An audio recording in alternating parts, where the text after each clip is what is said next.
Mari kita lihat di dalam kitab 2 Petrus pasal yang ketiga ayat yang ke-17 sampai ayat yang ke-18. Firman Tuhan berkata demikian. 2 Petrus pasal yang ketiga ayat 17 sampai ayat yang ke-18. Bagian penutup dari kitab 2 Petrus. Tetapi kamu, saudara-saudaraku yang kekasih, kamu telah mengetahui hal ini sebelumnya. Karena itu waspadalah supaya kamu jangan terseret ke dalam kesesatan orang-orang yang tak mengenal hukum, dan jangan kehilangan peganganmu yang teguh.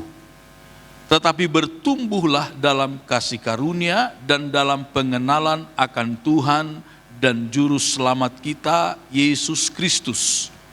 Baginya kemuliaan sekarang dan sampai selama-lamanya. Amin. Saudara-saudara dikasih oleh Tuhan, saya sedikit terkesan tadi dengan beberapa kata dari Ibu Wakil Gembala yang memimpin pujian, betapa pentingnya kita bertumbuh mengenal Kristus. Betapa pentingnya kita mengenal siapa Tuhan kita. Siapa Yesus Kristus. Nah, kitab 2 Petrus pasal 3 ini kalau kita membaca dari awal, dari ayat 1, di sini Petrus secara luar biasa menjelaskan tentang akhir dari dunia ini. Dalam pasal yang ketiga ini.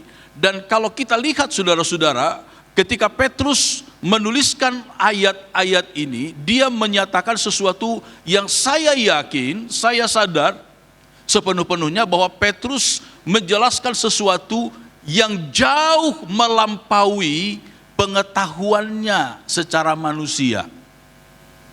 Yang jauh melampaui apa yang diketahuinya dari segi manusia. Kenapa saya katakan demikian, saudara-saudara? Kita tahu bersama-sama bahwa Petrus ini adalah latar belakang seorang nelayan kampung. Tidak terlalu banyak mengecap pendidikan formal. Tetapi kalau kita lihat apa yang diungkapkan oleh Petrus, misalnya di dalam kitab 2 Petrus pasal 3 ayat 10, ketika dia berkata, dia menuliskan demikian, saudara-saudara ya. 2 Petrus 3 ayat 10, tetapi hari Tuhan akan tiba seperti pencuri. Pada hari itu langit akan lenyap dengan gemuruh yang dahsyat, dan unsur-unsur dunia akan hangus dalam nyala api, dan bumi dan segala yang ada di atasnya akan hilang lenyap. Saudara-saudara bisa bayangkan bagaimana Petrus dapat mengungkapkan sebuah kalimat yang luar biasa. Dia sebutkan hari Tuhan akan tiba seperti pencuri, seperti yang dikatakan oleh Yesus. Pada hari itu langit akan lenyap dengan gemuruh yang dahsyat, dan unsur-unsur dunia akan hangus dalam nyala api. Kata unsur-unsur dunia. Saudara-saudara, kalau kita belajari secara kimia, dalam ilmu kimia, apa yang disebut dengan, ada yang disebut dengan molekul, ada yang disebut dengan unsur. Molekul adalah gabungan dari beberapa unsur untuk membentuk sebuah benda. Misalnya air itu, molekulnya adalah H2O. H2O. Jadi air itu terdiri dari unsur hidrogen dan unsur oksigen. Satu unsur hidrogen dan dua unsur oksigen. Atau sebaliknya, saya kurang paham. Tapi yang jelas di situ ada unsur hidrogen dan unsur oksigen. Itu air. Jadi saudara-saudara, satu molekul itu terdiri dari beberapa unsur. Artinya unsur adalah bagian terkecil dari sebuah benda. Unsur itu jugalah yang seringkali disebut dengan istilah atom. Atom.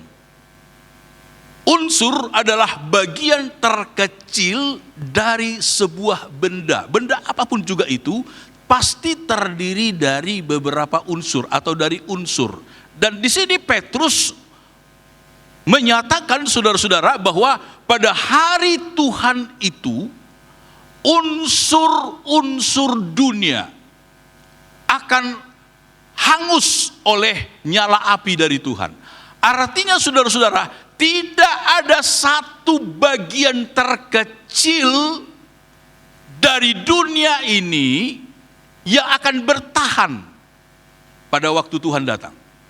Tidak ada. Bahkan unsur-unsurnya pun, bagian terkecil dari sebuah benda, sekali lagi, bagian terkecil dari sebuah benda apapun juga, unsur-unsurnya pun akan lenyap. Dari mana kiranya gerangan Petrus mendapatkan ini? Kita percaya itulah kehebatan Roh Kudus yang mengilhami setiap penulis-penulis Alkitab.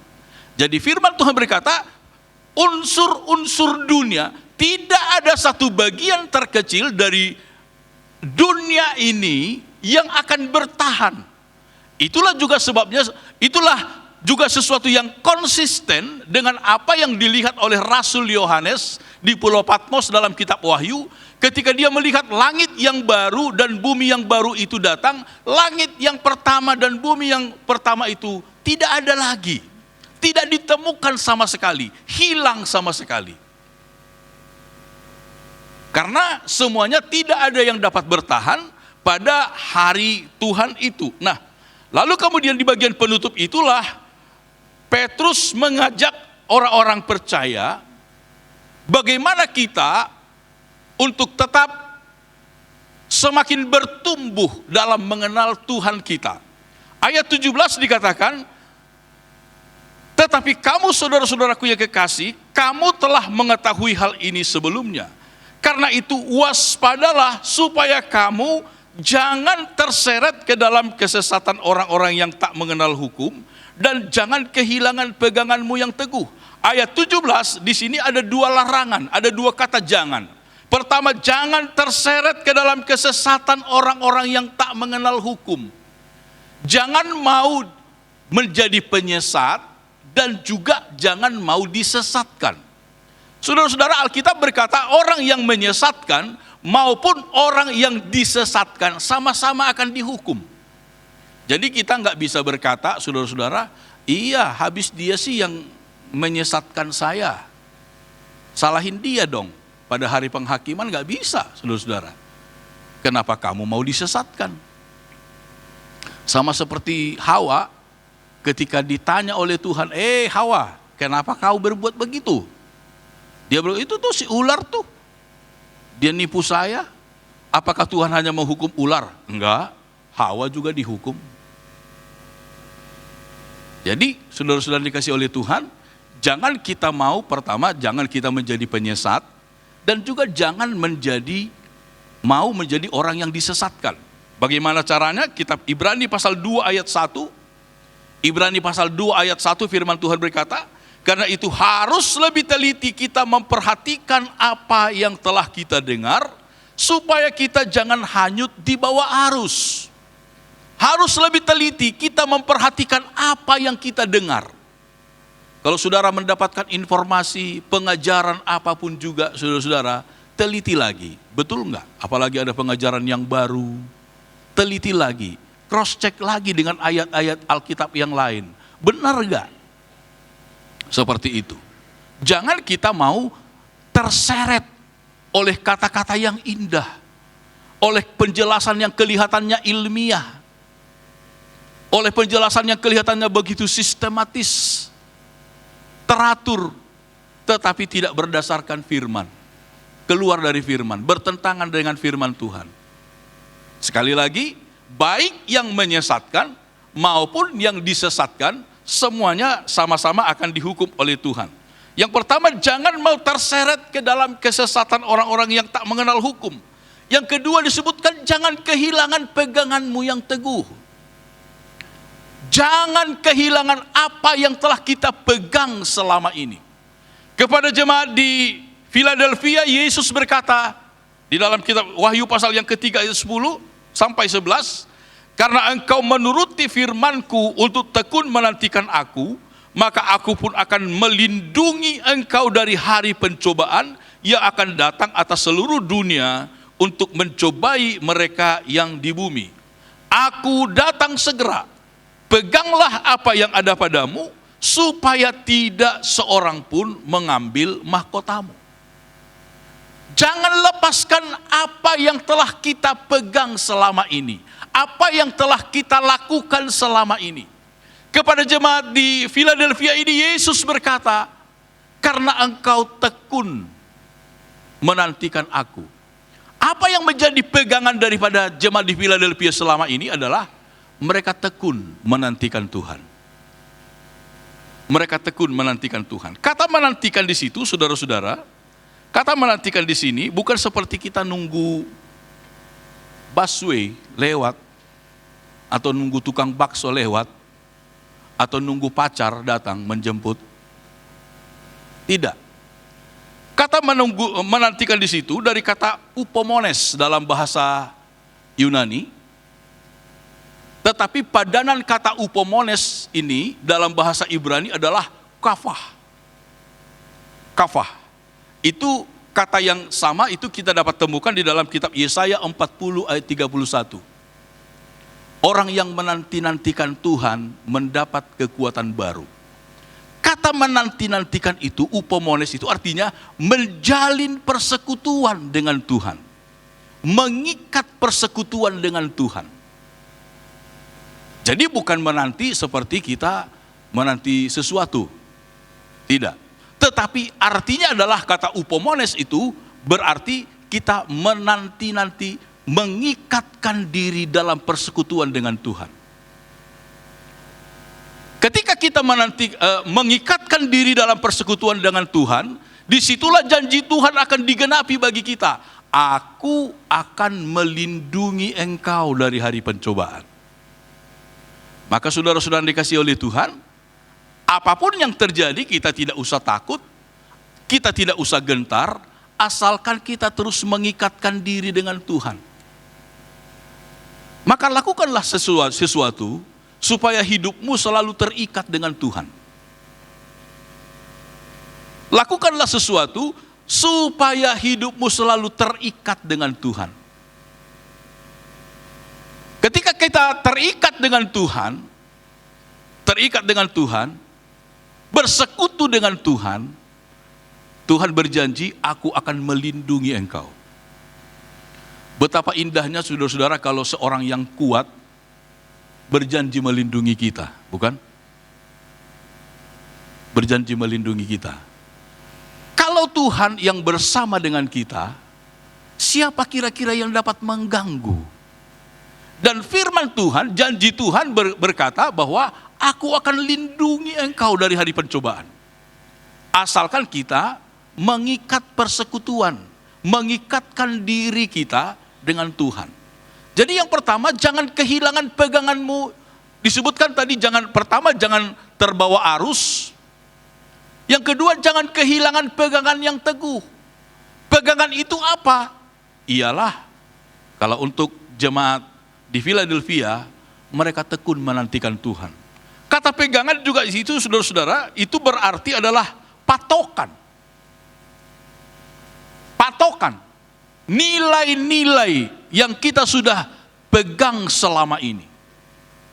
Nilai-nilai, ajaran-ajaran, patokan yang sudah kita pegang selama ini, jangan dilepaskan. Jangan dilepaskan.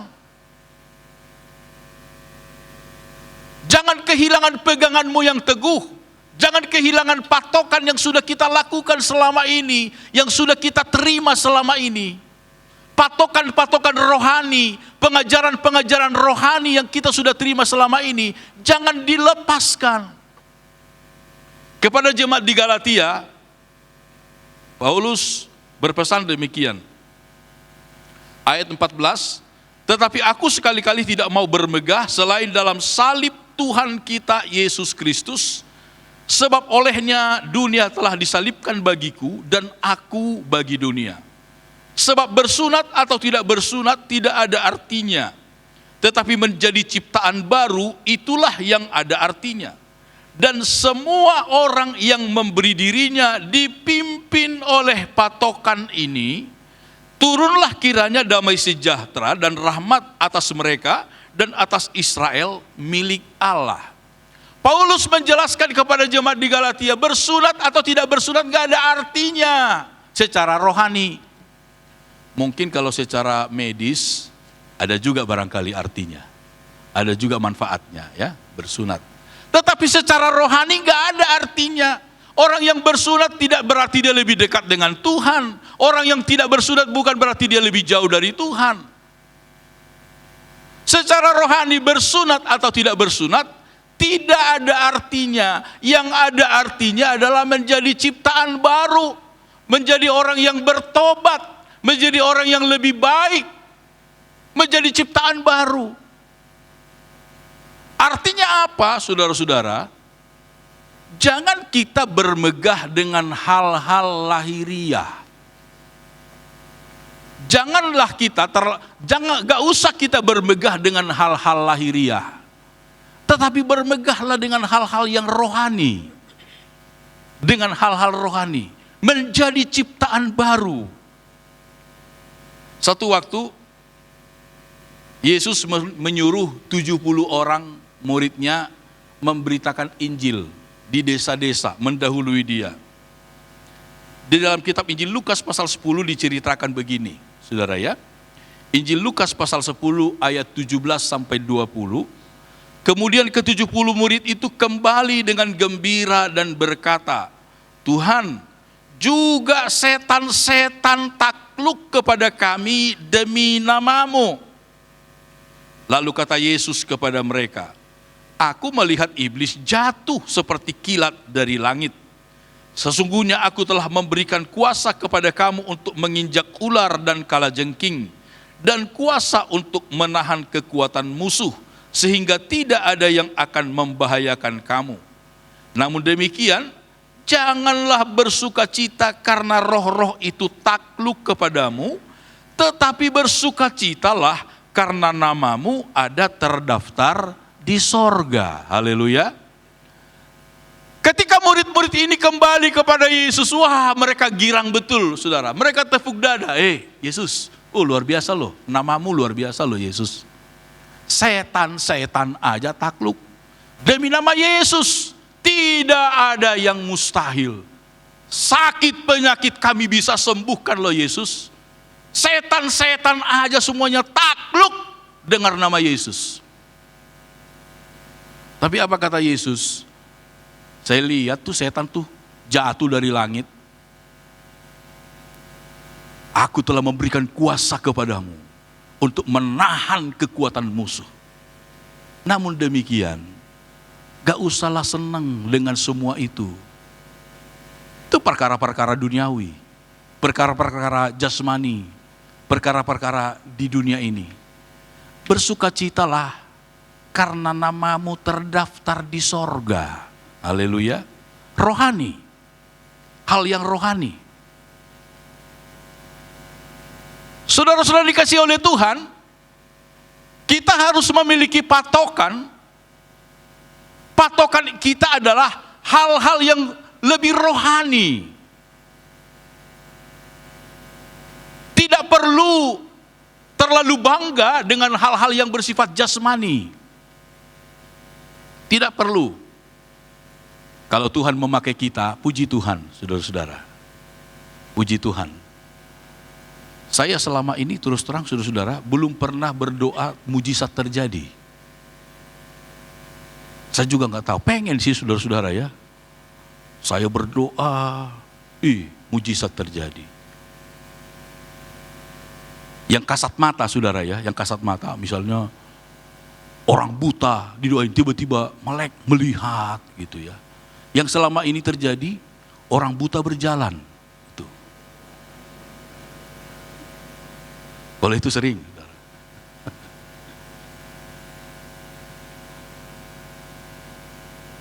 Tapi kalau pun seandainya Tuhan percayakan kita, Tuhan berikan karunia melakukan mujizat, Yesus berkata, gak usah terlalu bangga dengan itu. Bersukacitalah karena nama kita terdaftar di sorga. Walaupun memang seringkali saudara-saudara, jadi orang Kristen itu anomali, aneh, Anehnya di mana?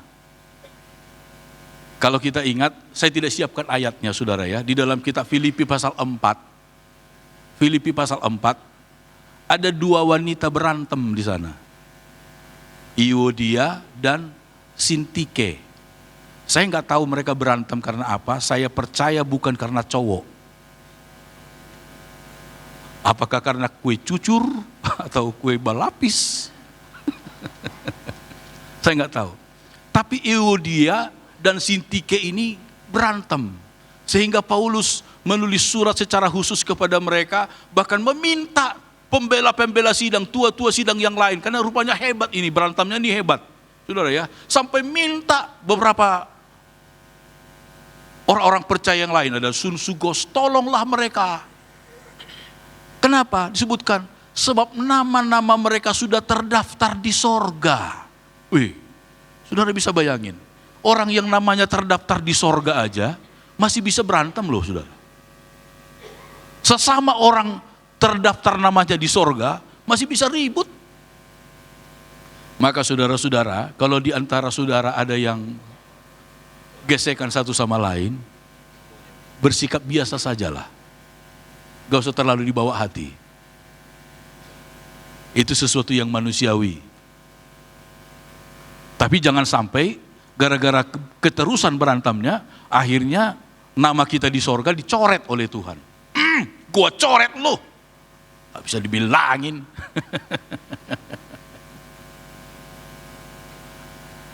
Seperti itu. Jadi patokan kita adalah bersukacitalah karena hal-hal yang rohani. Hal-hal yang rohani. Kalau Tuhan percayakan hal-hal yang jasmani, puji Tuhan. Puji Tuhan.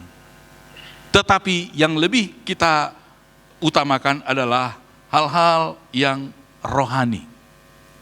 Nah, lalu kemudian itu tadi disebutkan dua kata jangan. Jangan terseret ke dalam kesesatan orang-orang yang tak mengenal hukum. Jangan mau menyesatkan, jangan mau disesatkan. Dan yang kedua, jangan kehilangan peganganmu yang teguh. Ajaran-ajaran, patokan-patokan, nilai-nilai yang selama ini kita telah terima, jangan kita abaikan, jangan kita buang. Hal-hal yang rohani, jangan kita buang.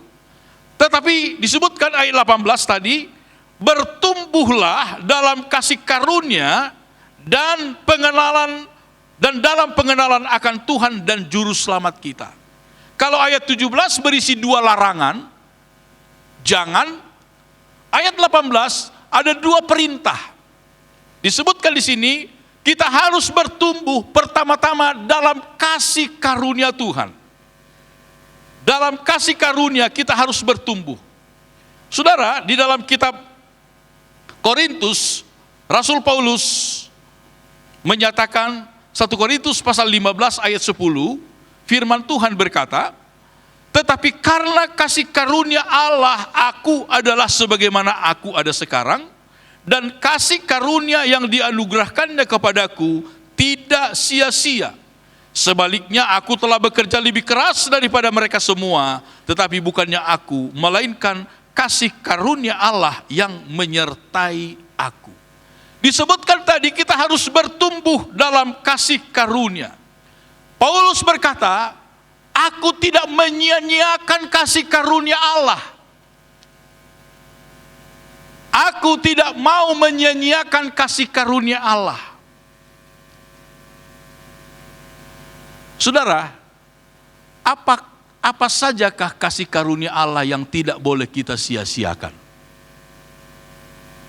Kasih karunia Allah, apa saja yang tidak boleh kita sia-siakan?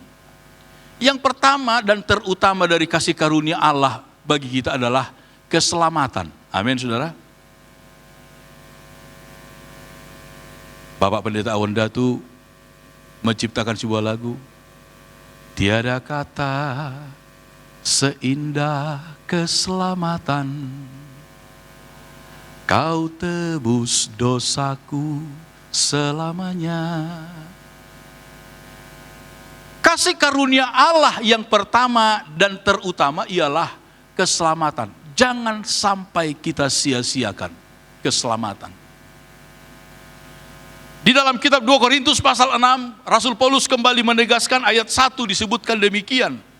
Sebagai teman-teman sekerja, kami menasihatkan kamu supaya kamu jangan membuat menjadi sia-sia kasih karunia Allah yang telah kamu terima. Sebab Allah berfirman, pada waktu aku berkenan, aku akan mendengarkan engkau. Dan pada hari aku menyelamatkan, aku akan menolong engkau. Sesungguhnya waktu ini adalah waktu perkenanan itu. Sesungguhnya hari ini adalah hari penyelamatan itu. Saudara, jangan kita sia-siakan waktu keselamatan yang diberikan oleh Tuhan kepada kita. Jangan kita sia-siakan. Roma pasal 2 ayat 4 dikatakan, maukah engkau menganggap sepi kekayaan kemurahannya, kesabarannya, dan kelapangan hatinya? Tidakkah engkau tahu bahwa maksud kemurahan Allah ialah menuntut engkau kepada pertobatan? Jangan sia-siakan. Maukah engkau menganggap sepi kekayaan kemurahannya? Maukah engkau menganggap hina, menganggap rendah, menganggap murahan keselamatan itu? Saudara, keselamatan kita itu diberikan dengan gratis. Tapi bukan berarti gratisan. Kalau istilah gratisan itu kan kelihatannya nggak ada harganya ya. Murahan. Kenapa Tuhan kasih keselamatan itu gratis? Karena kita nggak bisa bayar. Nggak bisa kita bayar keselamatan itu. Tak seorang pun manusia bisa membayar keselamatannya. Kitab Mazmur pasal 51 berkata, terlalu mahal harga pembebasan nyawanya. Tidak memadai untuk selama-lamanya. Apapun yang dimiliki oleh manusia tidak sanggup untuk membayar keselamatannya. Sehingga itulah Yesus berkata, apa gunanya seorang memiliki seisi dunia kalau ia kehilangan nyawanya? Kalau sekiranya ada seorang tiba-tiba dia karena kuasanya begitu hebat, dia akhirnya memiliki seluruh dunia ini di pundak dia. Kita semuanya ngontrak, saudara. Seandainya ada satu orang jadi pemilik seluruh dunia, kita semua indekos. Tapi Yesus berkata, seluruh dunia pun tidak dapat membayar nyawanya di hadapan Allah. Tidak bisa. Keselamatan itu Tuhan kasih gratis karena tidak ada manusia yang bisa membayarnya. Itulah sebabnya karena kasihnya, karena kemurahan hatinya, dia memberikan cuma-cuma supaya kita bisa selamat. Tetapi jangan dianggap sepi, jangan dianggap hina, jangan dianggap remeh, jangan dianggap remeh. Dalam kitab 2 Korintus pasal 6 tadi dikatakan, pada waktu aku berkenan, aku akan menyelamatkan, aku akan mendengar, aku akan menolong engkau. Hari ini, Tuhan itu panjang sabar, tetapi ada batasnya juga, saudara ya. Ada batasnya juga. Hari ini adalah hari keselamatan itu. Maka sebagai anak-anak Tuhan, kita harus menghargai waktu keselamatan yang diberikan oleh Tuhan bagi kita dengan selalu mencari Tuhan, menjalin persekutuan dengan Tuhan, bersekutu dengan firman Tuhan. Di dalam kitab Amos pasal 8 ayat 11 dikatakan, akan datang waktunya orang akan lapar dan haus akan firman Tuhan. Mereka akan mengembara dari laut ke laut. Mereka akan berkeliling dari utara ke timur. Saudara bisa memahami bahasa yang disampaikan oleh firman Tuhan dalam kitab Nabi Amos. Disebutkan orang akan mengembara dari utara ke timur. Yang seringkali kan dari utara ke selatan. Tapi kalau dari utara ke selatan itu baru setengah dunia. Kalau dari utara ke timur, artinya seluruh dunia dia kelilingi. Dia kelilingi untuk mencari firman Tuhan. Tapi nggak ada. Firman Tuhan yang mana yang sudah tidak akan ada? Apakah yang tertulis ini? Saya yakin tidak, saudara ya. Mana mungkin Alkitab yang ada tertulis begini ini akan hilang? Saya nggak percaya. 20-an tahun yang lalu, saya pernah diberikan oleh seseorang Alkitab yang sangat kecil. Sebesar korek api. Kalau mungkin juga sudah pernah miliki, Alkitabnya kecil sekali, sebesar korek api. Sehingga kalau kita membacanya harus pakai kaca pembesar supaya bisa baca. 20-an tahun yang lalu seperti itu.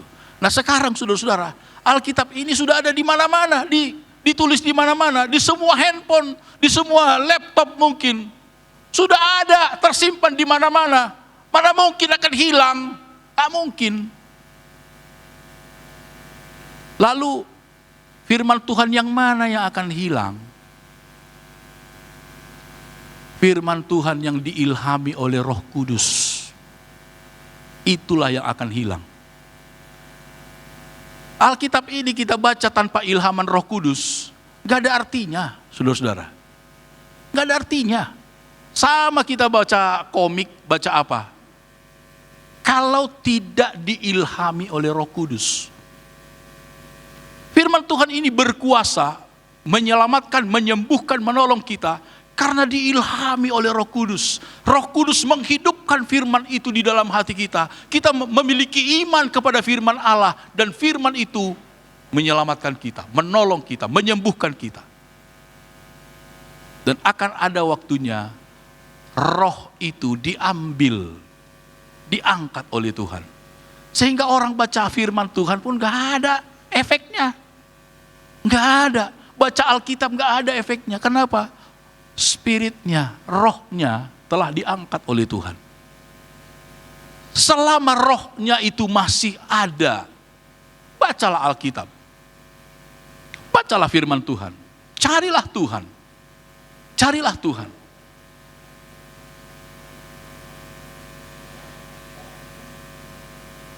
Di apa yang pertama, kasih karunia yang pertama yang kita tidak boleh sia-siakan adalah keselamatan. Jangan sampai kita tertolak, saudara-saudara, pada waktu Tuhan datang, karena kita sia-siakan keselamatan. Jangan sampai kita nanti kaget. Hati-hati kita. Jangan pernah tinggalkan keselamatanmu karena apapun juga. Keselamatan itu terlalu berharga, terlalu mahal. Terlalu mahal. Tidak ada seorang pun yang dapat membelinya dengan harta dunia. Itu keselamatan yang telah dikerjakan oleh Kristus Yesus bagi saya dan saudara. Itu sebabnya jangan pernah sia-siakan keselamatan itu. Paulus berkata, aku bekerja luar biasa karena kasih karunia Allah yang ada padaku. Dan kasih karunia yang pertama itu adalah keselamatan. Yang kedua itu berbicara tentang talenta. Matius 25 ayat 20 sampai 30 tentang talenta. Ada dikaruniakan 5, 2, 1. Mari kita kerjakan talenta yang kita miliki. Kasih karunia yang Tuhan percayakan kepada kita. Dan jangan jual mahal kepada Tuhan, saudara. Jangan jual mahal kepada Tuhan. Kita merasa suara kita suara emas, suara bagus sekali. Apaan? Di KPDI Keramat, suara saya bagus begini, gak level dong di Keramat. Maunya di pintu neraka sono. Jangan jual mahal sama Tuhan. Kalau Tuhan beri, gunakan semua untuk kemuliaan nama Tuhan. Amin. Yang kedua adalah talenta.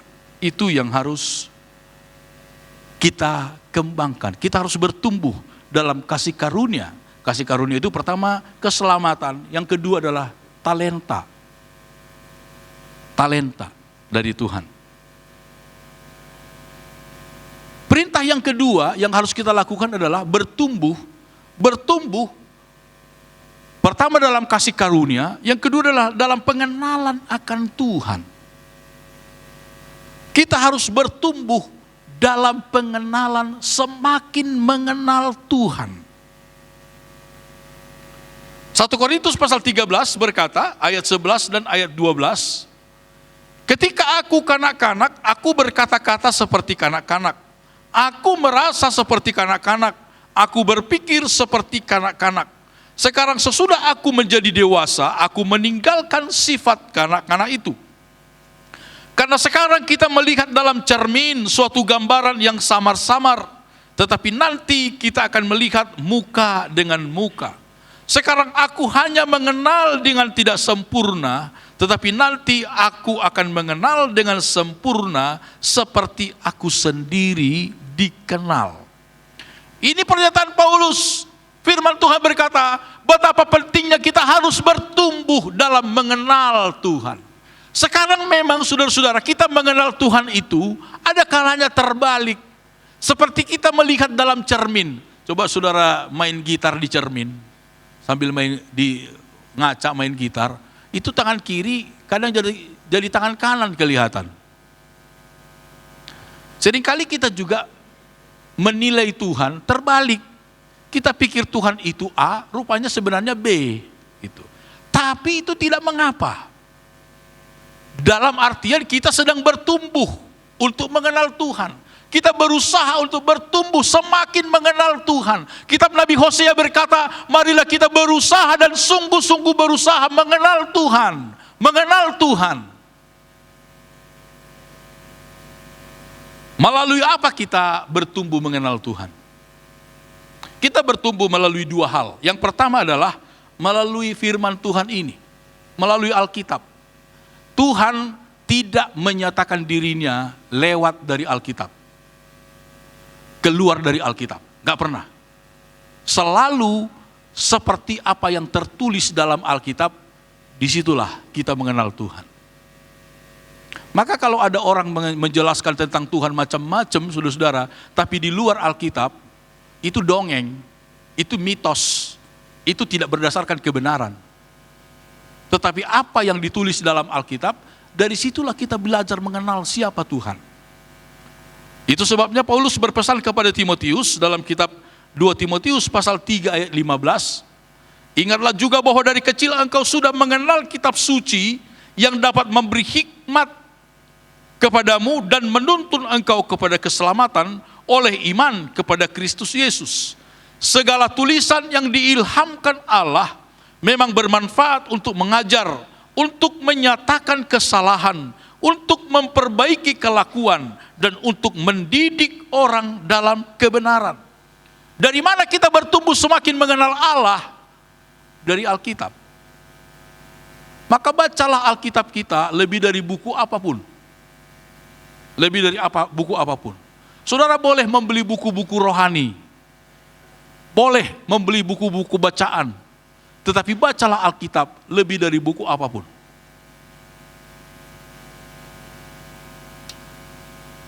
Karena Alkitab ini kata firman Tuhan dapat memberi hikmat kepadamu. Hukum apa yang tidak ada dalam Alkitab? Bidang apa yang tidak ada dalam Alkitab? Semua bidang ada. Politik ada, ekonomi ada. Dan ketika Roh Kudus mengilhamkan kepada kita dari bacaan-bacaan kita, kita bisa memiliki inspirasi-inspirasi yang baru tentang hidup kita. Bagaimana kita menjalani hidup kita lewat Alkitab. Lewat Alkitab. Maka bacalah Alkitab kita. Sekarang ini tidak ada alasan bagi kita untuk tidak mempunyai waktu untuk membaca Alkitab. Karena di mana saja kita berada, kita bisa baca Alkitab melalui gadget saudara, melalui handphone saudara. Di mana saja. Tidak ada alasan lagi bagi kita untuk tidak memiliki waktu, kesempatan untuk baca Alkitab. Bacalah Alkitab lebih dari buku apapun. Lebih dari buku apapun.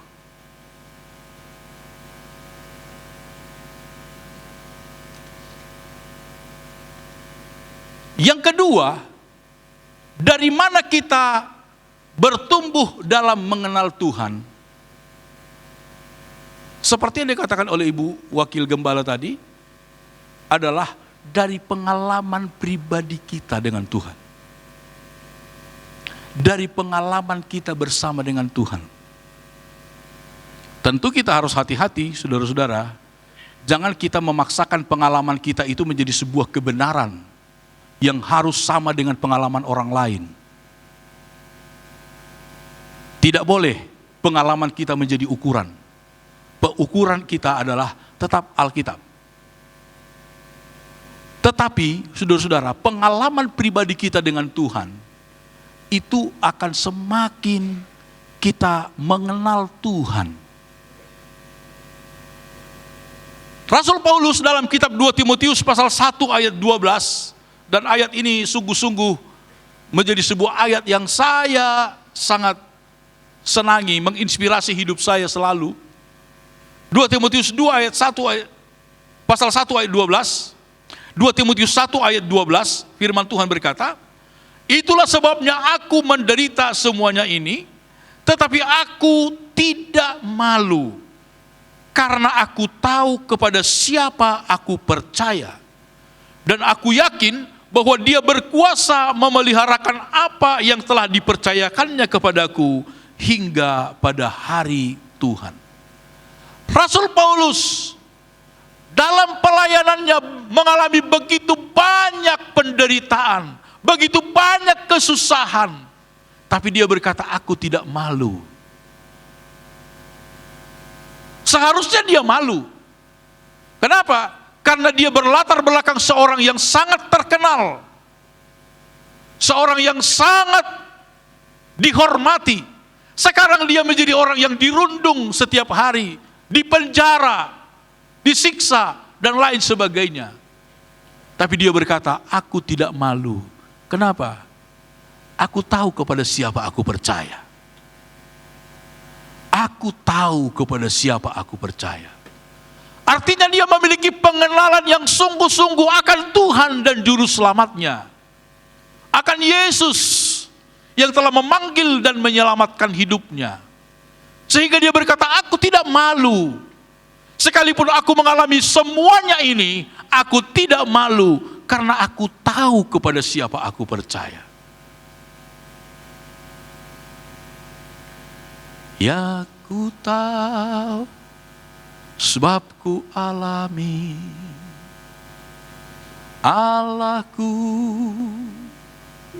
Dia Raja sungguh. Ku tahu sebab ku alami. Kita harus memiliki pengalaman pribadi bersama dengan Tuhan.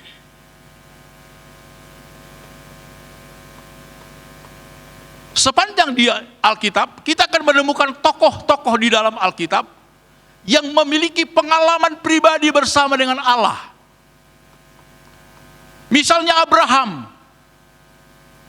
Abraham ketika dia mempersembahkan Ishak anaknya, lalu digantikan dengan seekor domba jantan yang tanduknya tersangkut di belukar. Lalu kemudian disitulah Abraham memberikan sebutan tentang Allah itu. Jehovah Jireh. Allah yang mencukupkan. Dari sebuah pengalaman rohani, Abraham kemudian menyebut Allah itu Jehovah Jireh. Kita ingat juga Nabi Musa. Ketika mereka berperang melawan orang Amalek, setiap kali tangan Musa terangkat, orang Israel lebih kuat mengalahkan orang Amalek. Tetapi kemudian setiap kali tangan Musa letih, lesu, penat, tangannya turun, lebih kuatlah Amalek. Sehingga tangannya harus ditopang oleh Harun dan Hur. Dia duduk di sebuah batu, tangannya ditopang oleh Harun dan Hur. Sampai Amalek dibinasakan, sampai Amalek dikalahkan sama sekali. Dari pengalaman itulah kemudian Musa menyebut sebagai Jehovah Nisi. Panji keselamatan kita adalah Tuhan. Berangkat dari pengalaman-pengalaman pribadi bersama dengan Tuhan. Daud pun demikian. Di dalam kitab Mazmur pasal 23 dia berkata, Tuhan adalah gembalaku. Tuhan adalah gembalaku, takkan kekurangan aku. Dari mana dia mengungkapkan ini? Dari pengalamannya, hidupnya bagaimana dia digembalakan oleh Tuhan dalam segala keadaan. Kadang melewati lembah bayang-bayang maut, tapi Tuhan tetap tidak pernah tinggalkan. Tuhan adalah gembala. Dari pengalamannya, dia mengutarakan semua itu. Jadi kita melihat saudara-saudara, tokoh-tokoh dalam perjanjian lama, dalam Alkitab, semuanya mereka adalah orang-orang yang telah memiliki pengalaman pribadi bersama dengan Tuhan. Sehingga mereka memiliki kesaksian-kesaksian yang kuat tentang Tuhan Allah mereka. Yakub pun demikian. Di akhir hidupnya, ketika dia berbicara kepada anak-anaknya, dia berkata, Tuhan itu bagiku adalah seperti gembala, seperti seorang malaikat yang menyertai aku di sepanjang jalanku. Dia mengenal Tuhannya dari pengalamannya. Maka saudara-saudaraku yang dikasihi oleh Tuhan, belajarlah untuk memiliki pengalaman pribadi bersama dengan Tuhan. Saudara-saudara, anak-anak muda yang masih lebih muda, kalau ada persoalan apapun juga, cobalah pertama-tama datang kepada Tuhan. Ceritakan persoalanmu kepada Tuhan. Dan lihat, rasakan apa yang terjadi dalam hidupmu. Untuk menjadi kesaksian bagimu, bagaimana Tuhan adalah menjawab doa. Saya dalam beberapa kali pengalaman, saudara-saudara, dalam banyak kali pengalaman sebagai seorang hamba Tuhan, ketika menghadapi satu masalah yang membuat kita, yang bagi kita itu cukup berat, saya datang kepada Tuhan. Saya ceritakan persoalan saya kepada Tuhan. Saya ceritakan kekhawatiran saya kepada Tuhan. Masalahnya, kekhawatirannya, kemungkinan yang akan saya alami, semuanya saya sampaikan kepada Tuhan. Ketika selesai berdoa, apa yang terjadi? Hati ini lega. Hati ini rasanya plong, saudara.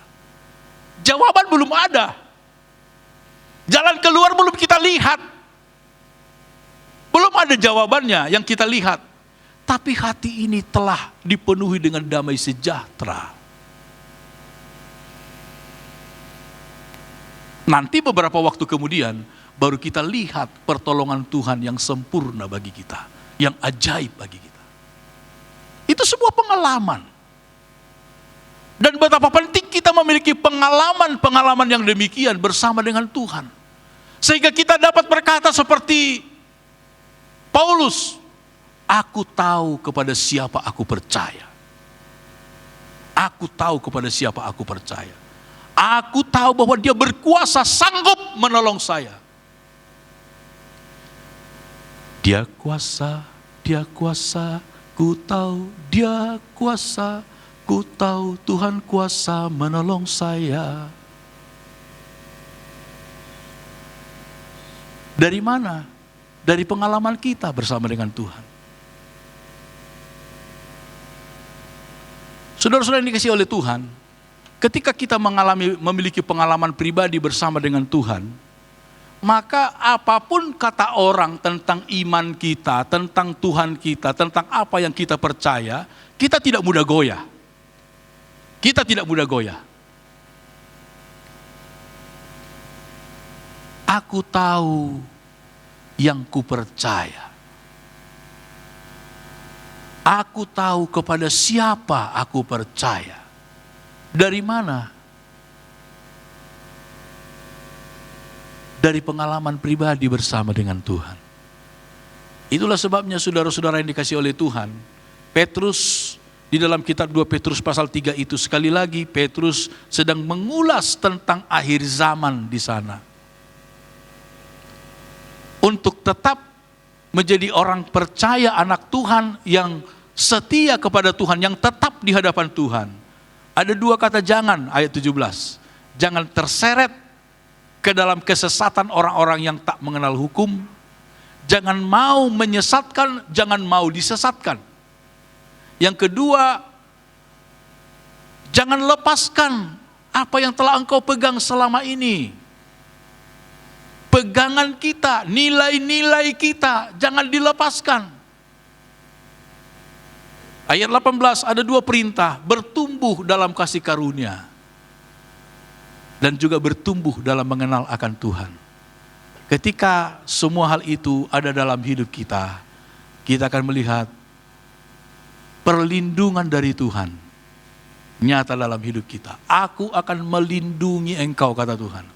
Aku akan menjaga engkau. Bayangkan kalau Tuhan yang berjanji menjaga, melindungi kita, betapa aman dan terlindunginya hidup kita. Maka biarlah hidup kita terus setia kepada Tuhan, bertumbuh di dalam Tuhan sampai Tuhan datang kembali. Amin. Yesus saja